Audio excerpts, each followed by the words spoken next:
સન્માનિત 6 દીકરીઓ અને એના કલાગુરુ ડેપ્યુટી બેન, એમના માતા પિતાઓ અને આમંત્રિત સ્ટેજના મહાનુભાવો.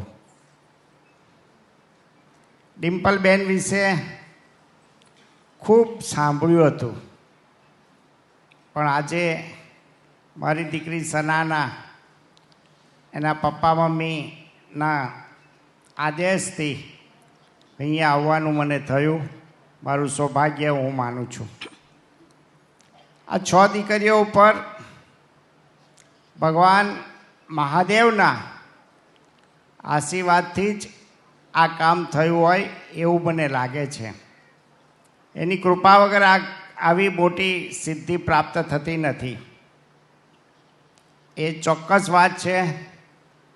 પાર્વતી માતા અને મહાલક્ષ્મી સરસ્વતીનું રૂપ આપણે આ દીકરીઓમાં જે મહેશભાઈ કહીને ગયા એ વાતને હું મારો સૂર પુરાવું છું.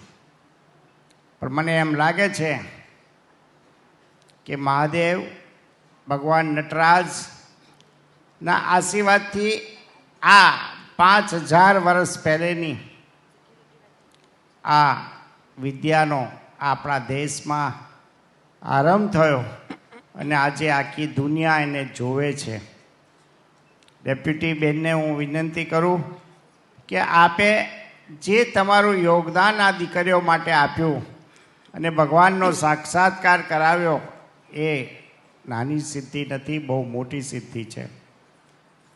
જ્યારે મારી સના મારી પાસે આવી અને મને કીધું કે આપે આવવાનું છે, તો મેં કીધું બેટા હું ચોક્કસ બધાના દર્શન કરવા હું આવીશ. ખરેખર ગુંજનબેન અને મોહિત કુમારને હું ખૂબ અભિનંદન આપું કે આપના 6 માતા પિતાને પણ અભિનંદન આપું કે આપના ત્યાં આવી દીકરીઓનો જન્મ થયો. તમે બહુ જ નસીબદાર છો. એમ તો સુરતમાં 62 લાખની વસ્તી છે, કેટલી બધા દીકરા દીકરીઓ બધા રહે છે, પણ ભગવાનની મહાદેવની કૃપાથી આપને ત્યાં આવી દીકરી જન્મી એ આપનું સદનસીબ છે. હું એમને વંદન કરું છું અને ભગવાન એમને ખૂબ આગળ લઈ જાય, મહાદેવની અસીમ કૃપા રહે એવી ભગવાનને હું પ્રાર્થના કરું છું.